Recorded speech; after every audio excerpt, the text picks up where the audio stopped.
9th of December case of mistaken identity, a complete stranger turned up on the doorstep of our next guest's family across his face. Well, Andreas Christophorus' life was devastated in an instant. Permanent facial disfigurement and the worry that his 2-year-old son would see him as a monster. Well, over a year on, Andreas remains defiant as he rebuilds his life from that attack and refuses to be defined by it. He joined us now along with his wife Pia, so welcome both of you. Thank you for coming in today. And you say yourself that before this, life was great. You started up a new business, things were looking good, you've got your family all in order, and then on this day, this happens that changes everything. What do you remember of that day, that leading up to what happened? We on the day we just started, well, previously started a new business, so it was all guns blazing. I was working from home, doing a lot of hours, trying to get a new business off the ground. We've chased these out, and subsequently we've had to dissolve since. A normal day, run up to Christmas. You saw a red van outside? I saw a red van from my office window which came down, which is the same make and model of a van which I use for work, so it caught my eye. And a few minutes later after that, I knock on the door, expecting it to be yet another parcel or neighbour or whatever. Open the door as you would normally, and one motion, bang, this is for you, mate. There's a guy called, yes, and those are the words, David Phillips, which we'll get onto him in just a moment. This is for you, mate. Yes, so that's all in one motion.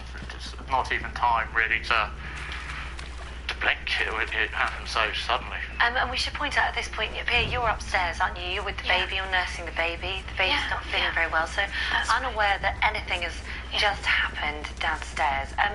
For you, this happens all so quickly, but the pain is instant. The pain's inexplicable. It's nothing like I've ever felt. It just doesn't, you can't even comprehend. But I knew straight away it was acid. My t-shirt dissolved. It was like a waistcoat. There was no mistake, no doubt in my mind. You heard him screaming from upstairs? And I just screamed straight away, call 999. Someone just taking acid in my face. I ran through the house and got to my kitchen and started dousing myself with as much water as I could. Just to try and wash the acid away? It was the only thing I knew to do. So powerful that as you ran down the stairs in your bare feet, it's on the carpet and it burnt your feet. I had socks on, luckily, and they just disintegrated just like his t-shirt did. So you're rushed to hospital. Yeah. And you're by the bedside. And you said the last thing you remember before you drifted off into a coma was a doctor desperately trying to... Desposito.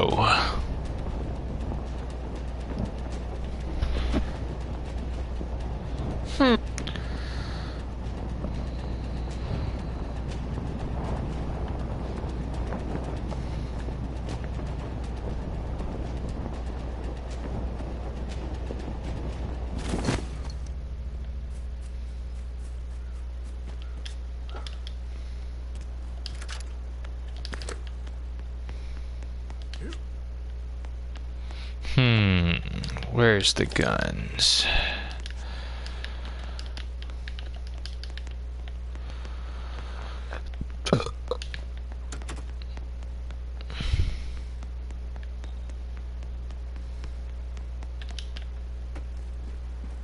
Despacito. Okay, got me a backpack. EMP.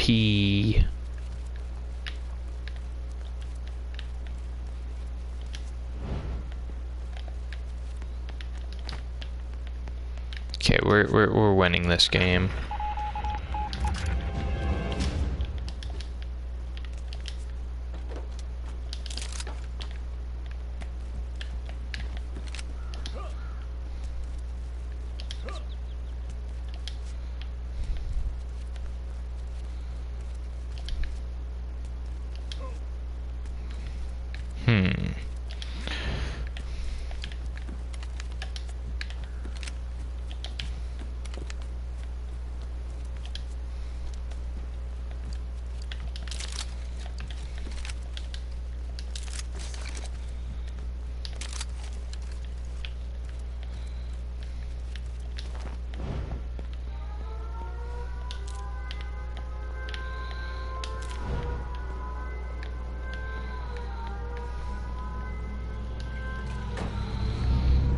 Come on, come on.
This poor dude.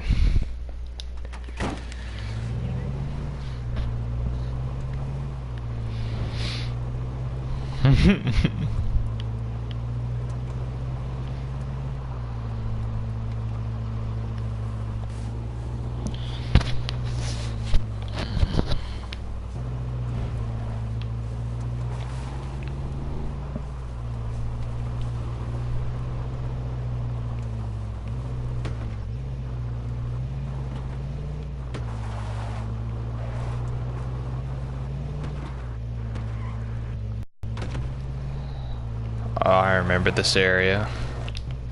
I dropped 8 kills in this area.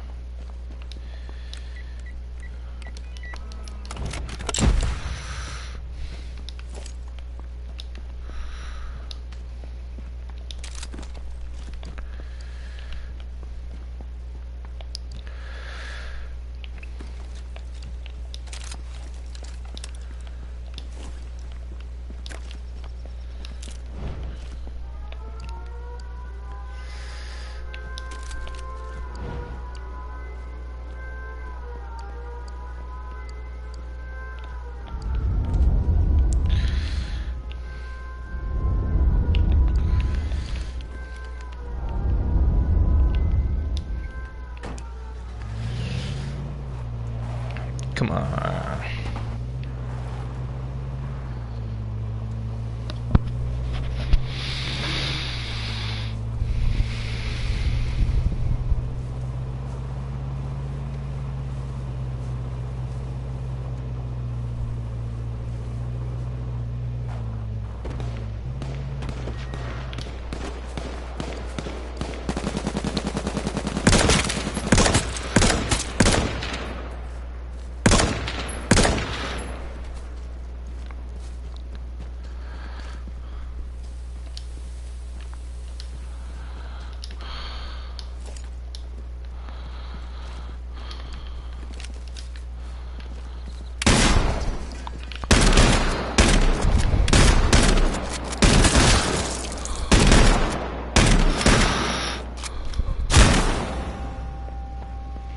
Okay, try hard.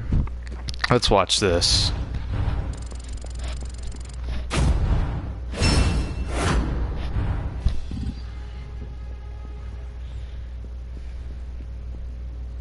I want to watch this.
Jesus Christ. Yeah. 2 to go.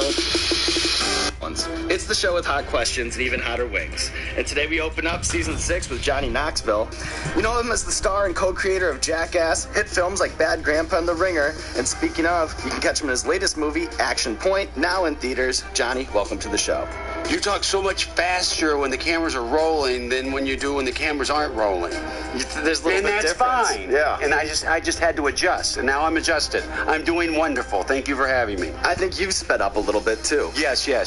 As someone who's suffered countless concussions and broken their gym dog, all in the name of entertainment, my guess is that today's challenge will be a walk in the park. But I do have to ask, how are you with spicy food? I'm okay. It'll start getting funny for me around here, I think. So, we'll see how it goes. All right, well, new season, new sauces. I'm doing this gauntlet for the very first time, right along with you, Johnny. All right. You ready to get it going? Oh, yes.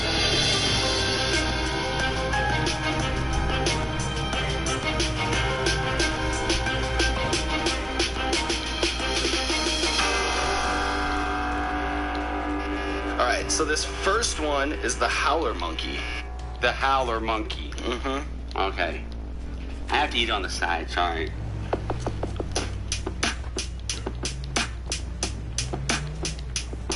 It hasn't got funny yet. Very good, though. So I want to start by rolling back the clock because, as I understand it, you inherited your love for juvenile pranks from watching your father stage gunfights at Christmas or serve his buddies laxative milkshakes. Yeah. What was it like growing up with a Joker for a dad? Did he have an all-time prank?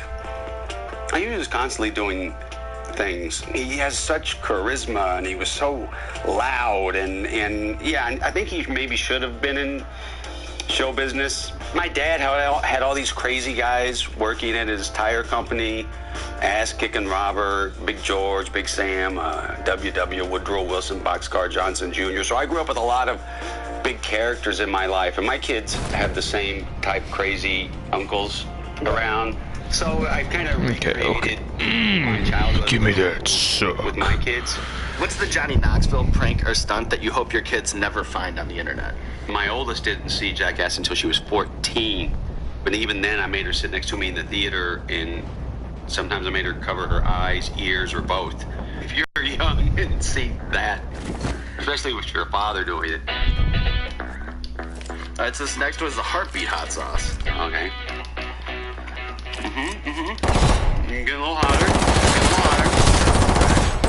So I want to switch gears and talk about Action Point because I know that the movie is inspired by this real-life theme park in New Jersey that featured 50-mile-per-hour go-karts and the infamous Cannonball Loop water slide. What can you tell the people about the original Action Point? How was a place that was just stacking up hundreds of injuries per summer able to stay in business?